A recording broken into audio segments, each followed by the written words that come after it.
જે લોકો જાણે છે કે હિમાની માસી કોણ છે, હિમાની માસી શું છે, હિમાની માસી સનાતન ધર્મને લઈને કેટલા આગળ વધે છે, હિમાની માસીના આટલા ફેન ફોલોઈંગ છે, હિમાની માસીની આટલી ઇજ્જત છે, અને એ જ હિમાની માસીને ખબર છે કે પબ્લિકમાં કેવી રીતે ઊભું રહેવું. નાની નાની છોકરીઓ આવે છે પગે લાગવા, નાની નાની છોકરીઓ આવે છે મારી સાથે ફોટો લેવા માટે. મારી એ જ ઇજ્જત છે બેટા, એ જ સનાતન હિમાની માસી છું હું, કિન્નર હિમાની, બરાબર?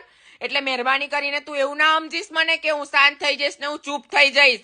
જયારે હું કાળકાનું રૂપ લઈશ ને બેટા, તો કોઈ જગ્યાએ તને ન્યાય નહીં મળે, કોઈ જગ્યાએ તને સહારો નહીં મળે. આજે અન્યાયના રસ્તા ઉપર ચાલી રહ્યો છે ને, હજુ બી છે, જાહેરમાં માફી માંગ. અને જે લોકો એના ઘર બાયણે રહેતા હોય, જે લોકોના ઘરના આંગણા બાયણે રહેતા હોય ને, ચપ્પલથી મારો મારા નાતીને.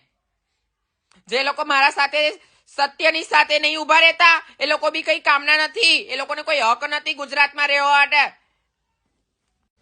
રૂપ જોઈને મોહાઈ ના જતો બેટા.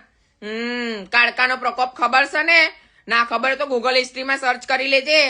ફાલતુના વિડીયો અપલોડ કરવા આવી ગયો છે ને માસીબા સમાજને, કિન્નરને બદનામ કરવા માટે. ક્યારેય સુખી નહીં રહી. અને આ વિડીયો જોવા વાળા ને વિડીયોને ખોટી રીતે સપોર્ટ કરવા વાળા, તમારા ઘરે બી બેટા કોઈ દિવસ સુખનો સૂરજ નહીં ઉગે. ચિંતા ના કરશો, આતરડી કકડે કિન્નરની ક્યારેય સુખી નહીં થાવ. મેં ક્યારે કોઈને શ્રાપ નહીં આલ્યા જીવન, ક્યારે કોઈના વિશે ખોટું નહીં બોલ્યું, ખોટું નહીં કર્યું. પણ આ વ્યક્તિએ મને એટલી મજબૂર કરી કે મારી માન મર્યાદા ક્રોસ કરીને મારે આ શબ્દ વિડીયો ઉપર બોલવા પડ્યા.